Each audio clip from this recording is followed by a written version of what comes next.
Hello, everyone. Welcome back to the second episode of Couch to Clutch. And this is week two. And as I promised last week, I'll show you the numbers of where my journey is right now. So,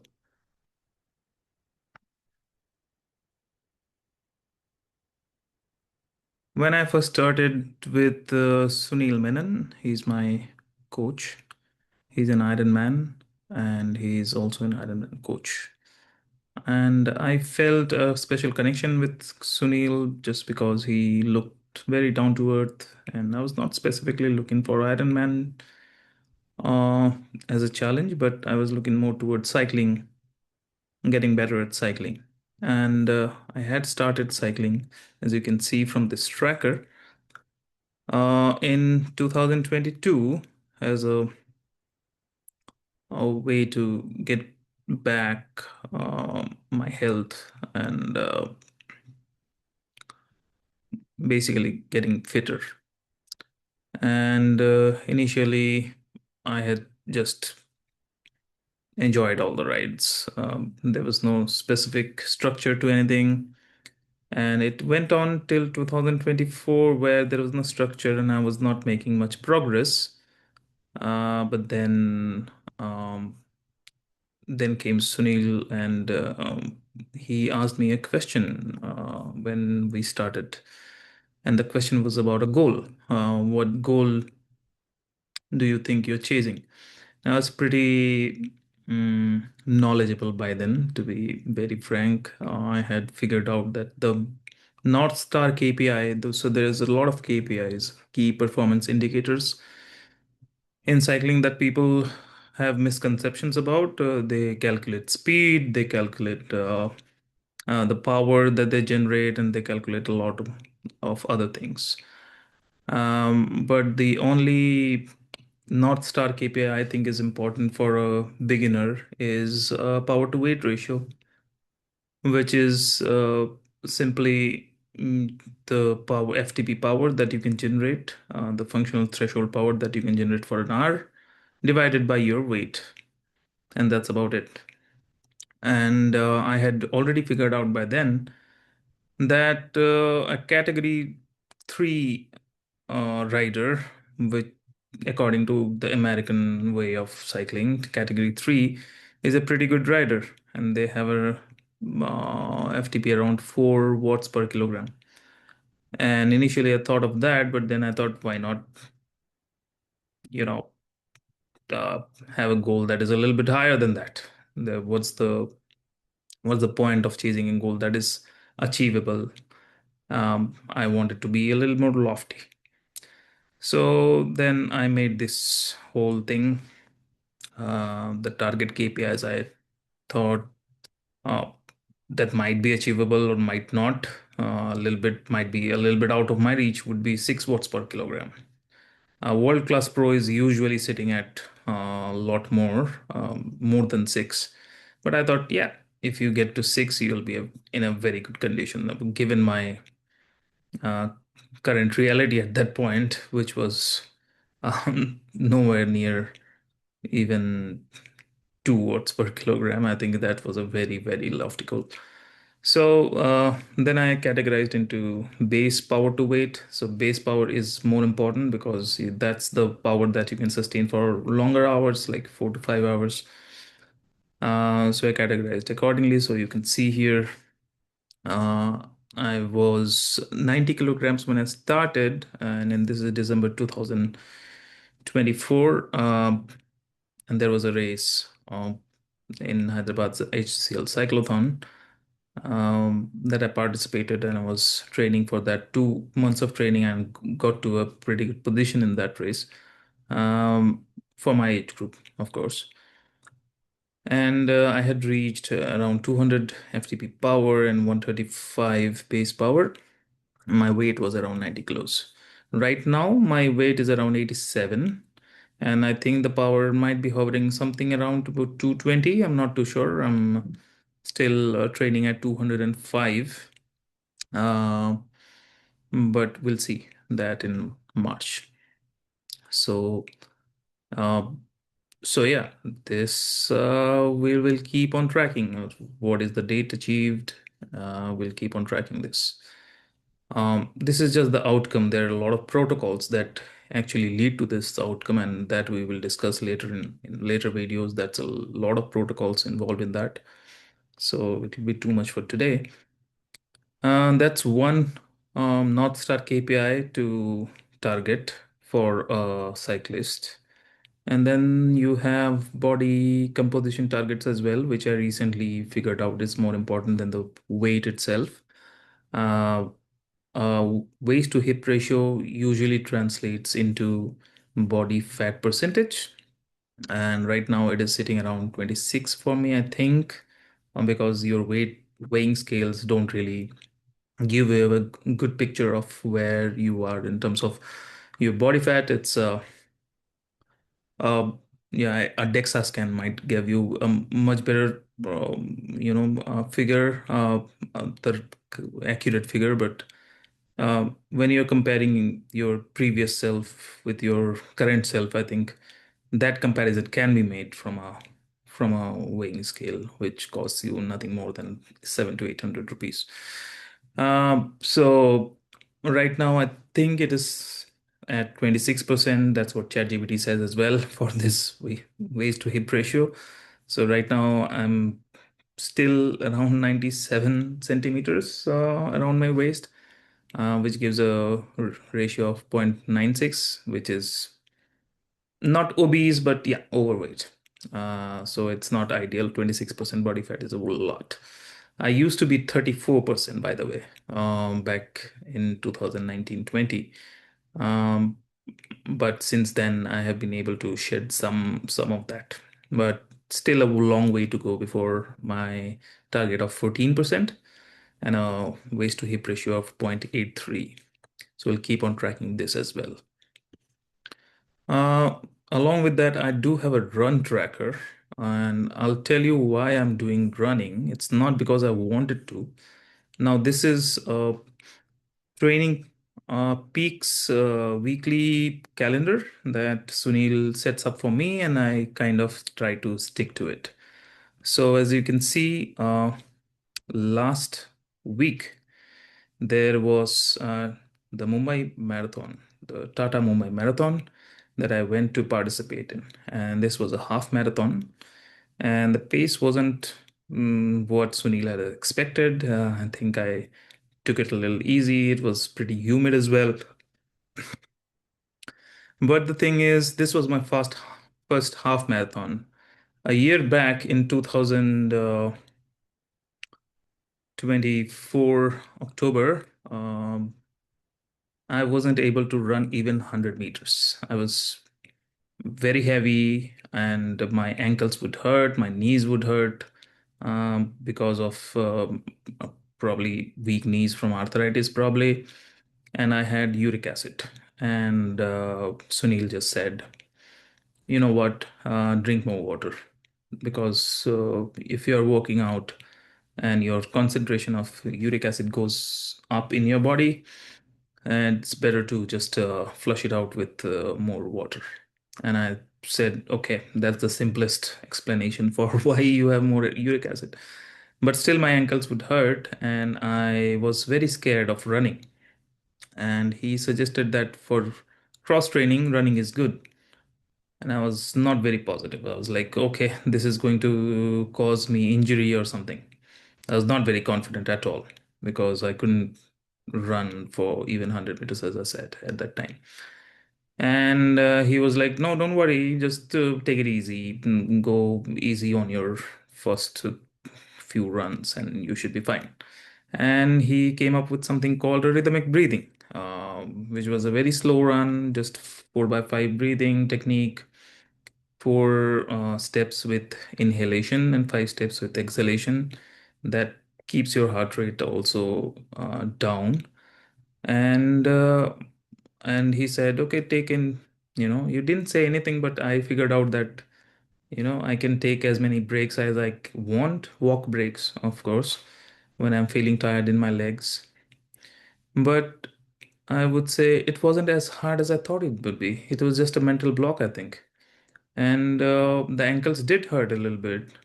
The heels did hurt a little bit because I was running the wrong way all my life. And I was walking the wrong way all my life. I was standing the wrong way all my life. There's a way to stand and walk and um, run that I was completely oblivious of, and I think 99% of the people out there are also oblivious of. Uh, so, yeah, that we can cover in another video. But then it wasn't that hard.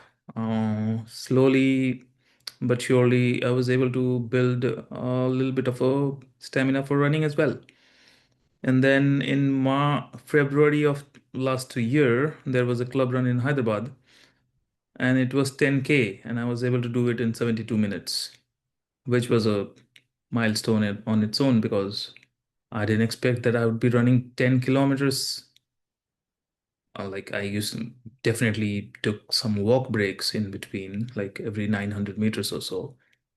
But I didn't expect me to run for 10 kilometers after 3 months of training.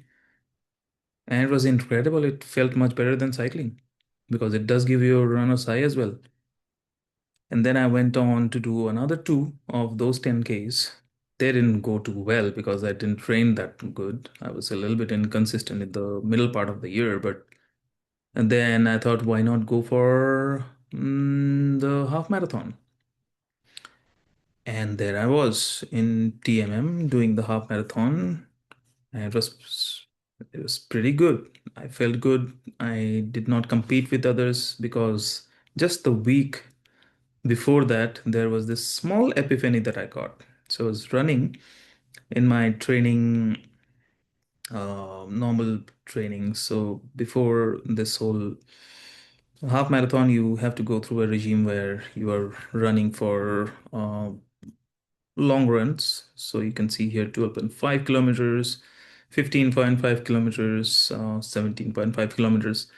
And one of those runs, there was one senior person who was pretty good at running. He used to go around our society, and yeah, I used to look at him running, and it looked like a very good marathon runner. And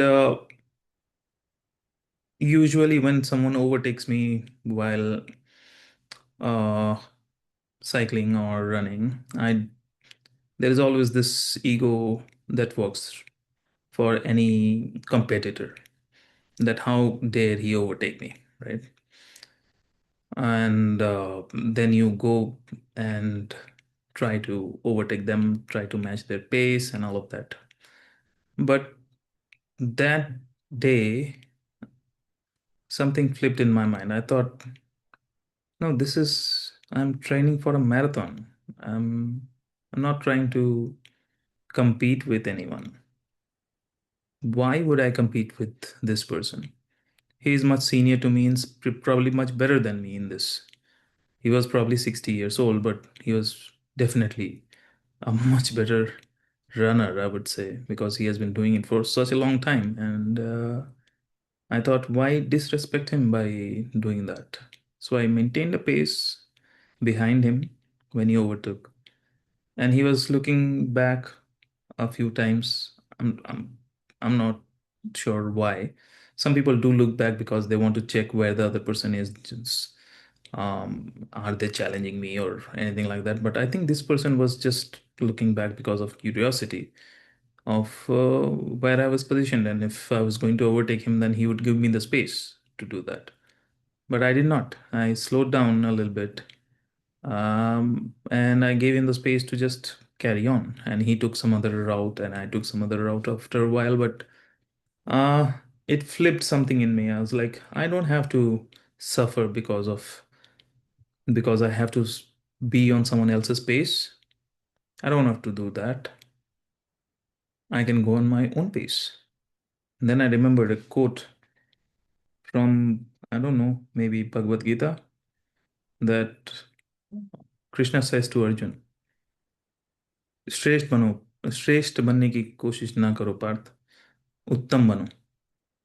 That means Strive for excellence, not being the best. Because when you try to be the best, you'll be only as good as the other person. You'll not be your own best. And I think that flipped in me, that I don't have to go into this marathon uh, and try to be at someone else's pace, which I've always been. Like some or the other dude would go ahead, and I'll try to chase that person and then get burnt out because of that. Because in a marathon, you cannot really keep up with the pace the entire time. You will either fall back or you will go ahead. So I took it a little slow in Mumbai, and as you can see, the pace was I didn't look at my pace at all. This was the first time that I did not look at my pace. I just went with feel of how it felt like. Whenever I wanted to drink some water, I drank. Whenever I thought that I should eat something, I ate, and I enjoyed it. And I saw everything around me. It was like incredible because I usually am focused on what I'm doing, and I miss all the great parts that half marathon or a marathon has to offer.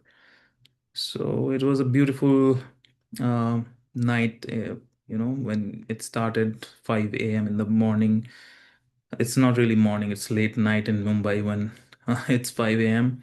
There's so many people. The attendance was like 70,000 or so. In the half marathon itself, it was like 20,000 or something.